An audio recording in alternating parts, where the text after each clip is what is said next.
Bueno, 1, 2 y 3. Bueno, buenas tardes, profesora Sandra. Mi grupo está conformado por Shirley Morales, Valery Pájaro, Jessica Juliet y mi persona, Daniela Gutiérrez. El día de hoy estaremos tocando el tema que sería el enfoque epidemiológico de la causalidad. Durante toda la exposición tendremos un índice tenemos un índice que sería lo que es la introducción, definiciones, búsqueda de epidemiológicas de causas, inferencia o causal, características, factores de riesgo versus causas, criterios de evolución según Hill, modelos de causa y por último una bibliografía. Bueno, como introducción tenemos que, este capítulo aborda como distintas formas de pensar, intentan explicar por qué ocurren estas cosas malas, por ejemplo, las enfermedades o las tragedias. Kushner dice que a veces no hay un plan exacto, sino que simplemente es al azar. En epidemiología también hay debate entre quienes creen en el azar y quienes piensan que todo tiene una causa exacta.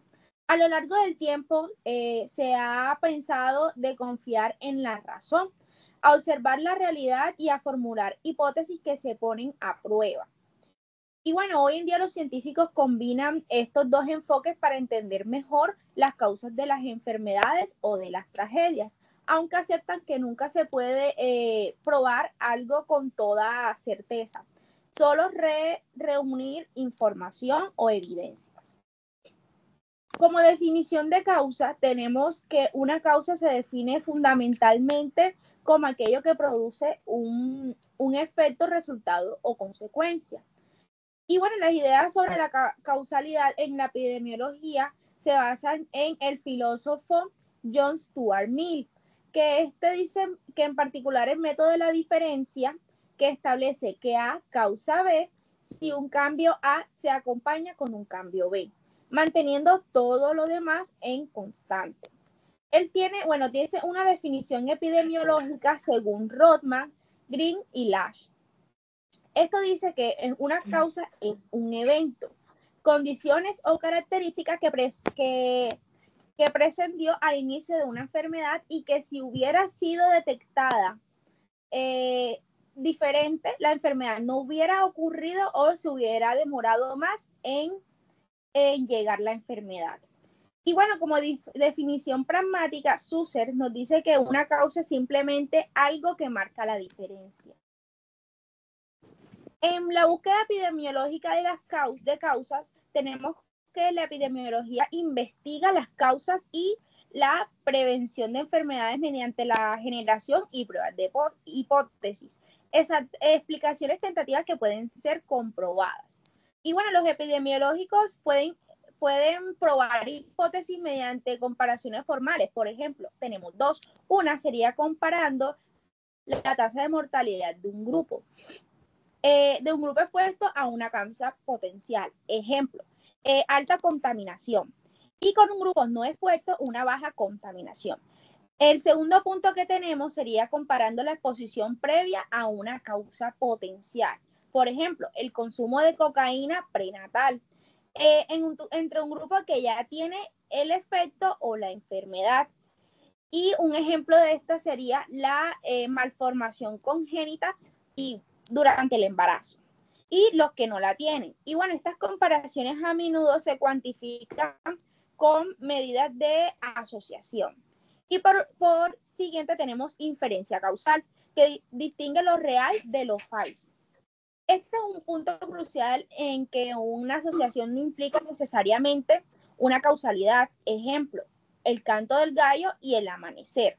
La inferencia causal es un método utilizado para distinguir entre la asociación causales y la asociación no causales.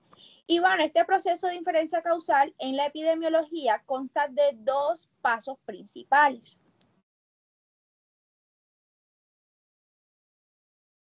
Bueno, seguimos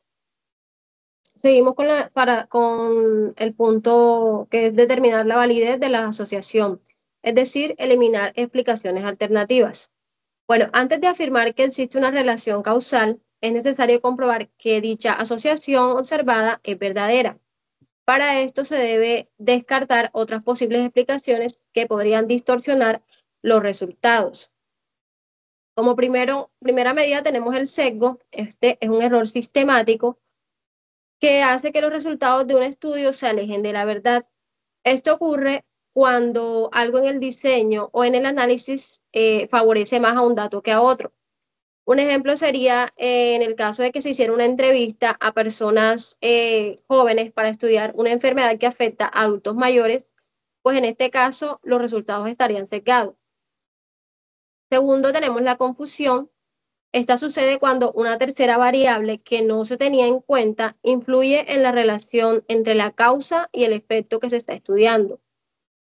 Es como si un factor escondido estuviera confundiendo los resultados. Un ejemplo de este sería el estudio de la relación entre el café y las enfermedades que afectan el corazón. Y digamos que si no se tiene en cuenta que muchos fumadores toman café, pues en este caso un factor de confusión vendría siendo el tabaco.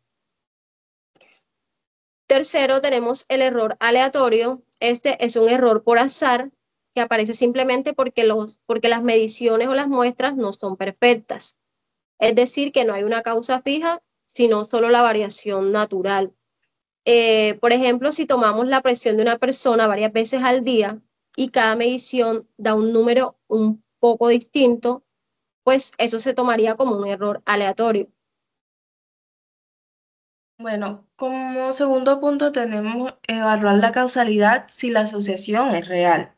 Acá sí se descarta el sesgo, la confusión y pues el error aleatorio como explicaciones probables. Esta se considera que la asociación, si esto se descarta, pues la asociación es real.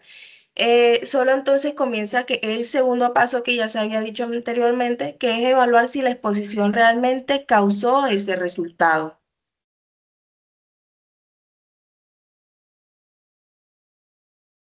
Bien, ahora tenemos las características esenciales de una causa, según Susser. La primera son los atributos esenciales, lo cual incluye la asociación, el orden temporal y la direccionalidad. Tenemos las causas que incluyen los factores ambientales y del huésped, las causas que influyen agentes activos y condiciones estáticas. Y tenemos las causas que pueden ser positivas o negativas.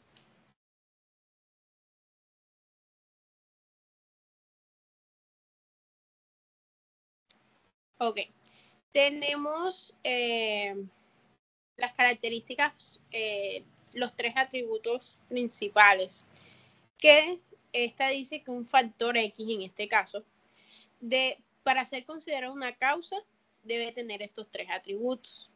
Y aparte debe tener esa relación con su efecto, que sería Y. Primero, la asociación. Esta dice que debe existir una dependencia estadística entre la causa y el efecto, lo que significa que el factor debe ocurrir junto a ese efecto. Si no se da esta relación, se descarta la causalidad. Tenemos el orden temporal. La causa debe preceder al efecto. Estos son dos tipos, causa distante y causa próxima. La causa distante, básicamente, este efecto se da después de mucho tiempo.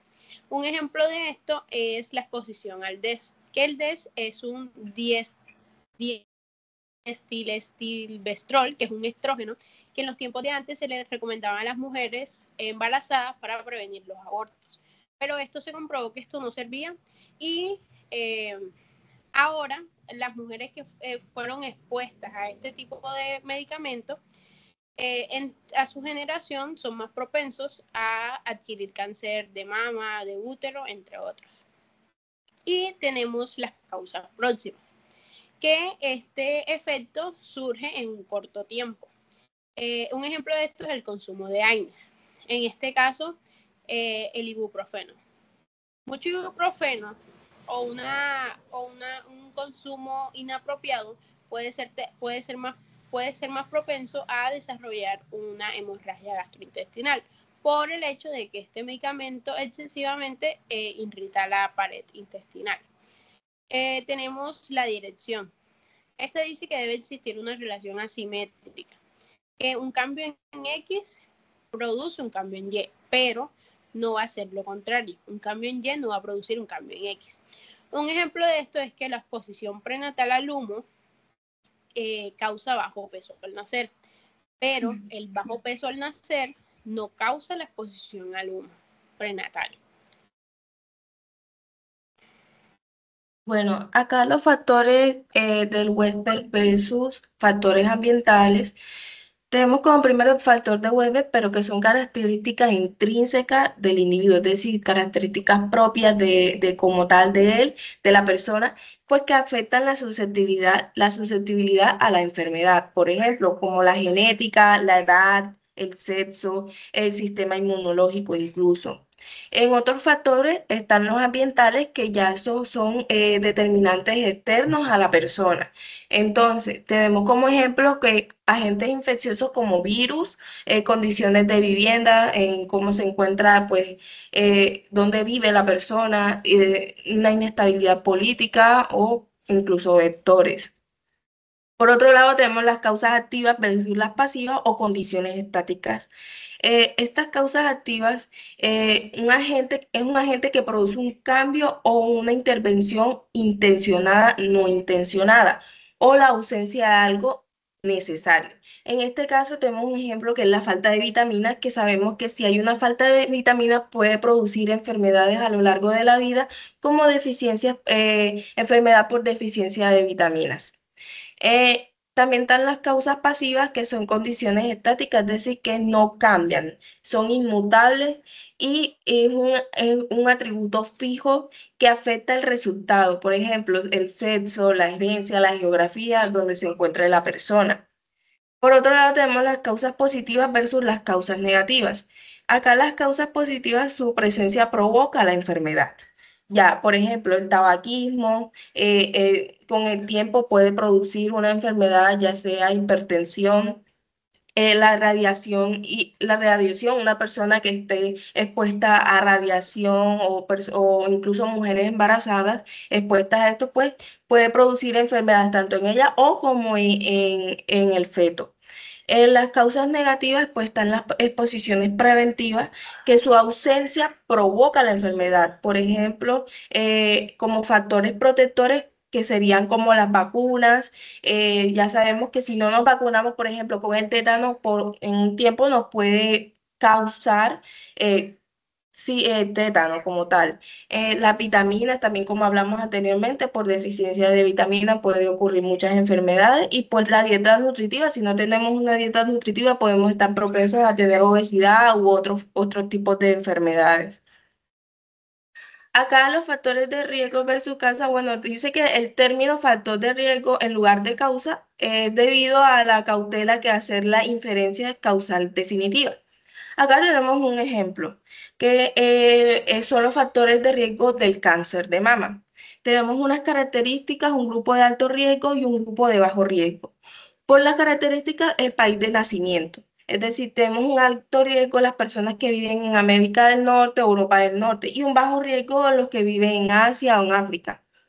En los estatus socioeconómicos, acá hay un factor de riesgo alto, es alto en las personas. ¿Por qué? Porque es que estas personas no están en un entorno donde su sistema inmune no va a desarrollarse de manera adecuada como los que están en bajo riesgo. ¿Por qué? Porque es que los que están en bajo riesgo, su sistema inmune está más desarrollado, ya que se encuentran en lugares, digamos, que no tienen agua potable, no tienen acceso ¿cómo es que? A salud. Y entonces por eso estas personas con estatus alto socioeconómico pueden padecer más de cáncer de mama. En estado civil, los que nunca se casaron, bueno, si hablamos de tasa, usualmente cuando una pareja se casa, la idea de eso es que se forma un hogar y nacen niños, hijos. Entonces, si nunca se casó, pues estas personas que nunca se casaron y pues no tienen, digamos, con quién tener hijos, más que todo en las mujeres, pues no van a poder amamantar, ya que no, pues no tienen como tal hijos. Y los que alguna vez se casaron, pues estos, si hablamos de tasas, como dije anteriormente, estas personas pues pueden haber tenido hijos y pues habrían amamantado, por eso el riesgo es menor. En la religión, en judío askenazi, bueno, podemos hablar de que esto es un grupo que está más propenso a enfermedades en mutaciones genéticas, ¿ya? Entonces, donde uno de esos factores de riesgo sería el cáncer de mama. Y en los adventistas o los mormones, bueno, ya eso es un estudio que, pues, si hablamos de religión, ellos son menos propensos a, pues, a desarrollar cáncer de mama. Acá están los factores de riesgo distales lejanos, es decir, los que están más lejos del individuo, y los proximales, que son más que todos directos. Los lejanos, aquí encontramos que aun cuando el factor de riesgo distal no son las causas inmediatas de la enfermedad, pero son importantes pues para la investigación y pues la salud pública como tal. Un ejemplo que tenemos sería pertenecer a una minoría marginada, es decir, son grupos de personas donde sus derechos son vulnerables, donde no los tienen en cuenta, donde digamos que no se encuentra en un entorno donde digamos que el Estado les preste atención. Entonces aquí, ¿qué puede pasar? En un futuro, ese factor de riesgo lejano, ¿cómo se vería reflejado? En que estas personas podrían desempeñar enfermedades de salud mental en un futuro, o como son minoría marginada, no tienen derecho a la salud, no tienen acceso a la salud, y por ende se le puede desarrollar alguna enfermedad que ellos no se van a dar cuenta. Por otro lado, tenemos la pobreza extrema en la infancia. Estas tampoco son muy propensos a no tener salud adecuada, entonces son niños que pueden crecer con desnutrición y todo, y ese proceso que se da durante su vida puede generar otros tipos de enfermedades o antecedentes de abuso infantil, que son pues niños que pueden desarrollar así sea enfermedades de transmisión sexual o enfermedades de salud mental. Por otro lado, tenemos las causas próximas o directas, que son los factores que están más cerca de producir ese efecto en el individuo, un resultado o una consecuencia. Entonces, como ejemplo tenemos la velocidad de un vehículo, las condiciones peligrosas de la carretera. Si la velocidad del vehículo es muy rápida, las condiciones son peligrosas en la carretera, o sea, son factores que pueden afectar al conductor, ¿sí? También incluso el estado mental del conductor, y esto puede generar directamente en el momento un accidente automovilístico. Bueno, continuamos con los criterios de evaluación de Hill. Estos criterios se utilizan en epidemiología para ayudar a establecer si una asociación entre una exposición y un resultado es causal y que no sea simplemente una coincidencia. El primer criterio es la fuerza de asociación. Cuanto más fuerte es la relación entre causa y efecto, más probable es que sea real. Es decir, si los fumadores tienen más riesgo de padecer cáncer que los que no son fumadores. Segundo, la consistencia. Se define como que si varios estudios en distintos lugares y momentos muestran lo mismo. Es decir, en diferentes países y épocas confirman que fumar causa cáncer. La especificidad. Una causa produce un solo efecto en concreto. Ejemplo, el virus de la rabia solamente va a producir rabia, no va a producir otra ni a causar otra enfermedad. Pasa a la siguiente. Temporalidad. La causa debe ocurrir antes del efecto. Es decir, que primero se fuma y luego aparece el cáncer. Gradiente biológico. A mayor exposición, mayor efecto. Cuanto más fuma alguien, es mayor el riesgo que tiene de padecer, pues, el cáncer. La plausibilidad se define que debe tener explicación lógica, es decir, que se sabe que el humo del tabaco tiene sustancias cancerígenas. Es la siguiente. Es esa. Coherencia. Coincide con los conocimientos científicos existentes. La evidencia médica y biológica apoyan que fumar daña los pulmones. El experimento se puede comprobar el efecto mediante un experimento. Es decir, si una persona deja de fumar, su riesgo de cáncer baja. Y por último, la analogía, existen similitudes con otras asociaciones conocidas. Es decir, si otros humos también causan cáncer, pues es de lógico que el tabaco también lo haga.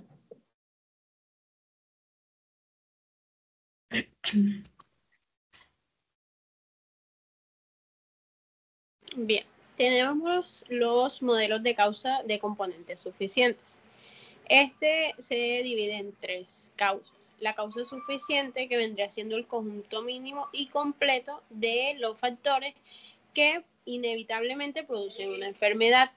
Una enfermedad que puede tener varias causas o varias vías diferentes. Tenemos las causas componentes. Este es que el factor individual que hay dentro de una causa suficiente. La enfermedad ocurre cuando todos los componentes de un conjunto se complementan, en este caso de la causa suficiente. Y la causa necesaria es aquel factor que debe estar sí o sí en la enfermedad. La siguiente. Okay. Acá tenemos una representación gráfica. Podemos tomarlo como pasteles. Tenemos tres pasteles, los cuales representan unos grupos que tienen una enfermedad. Tenemos la causa suficiente, que vendría siendo el pastel completo.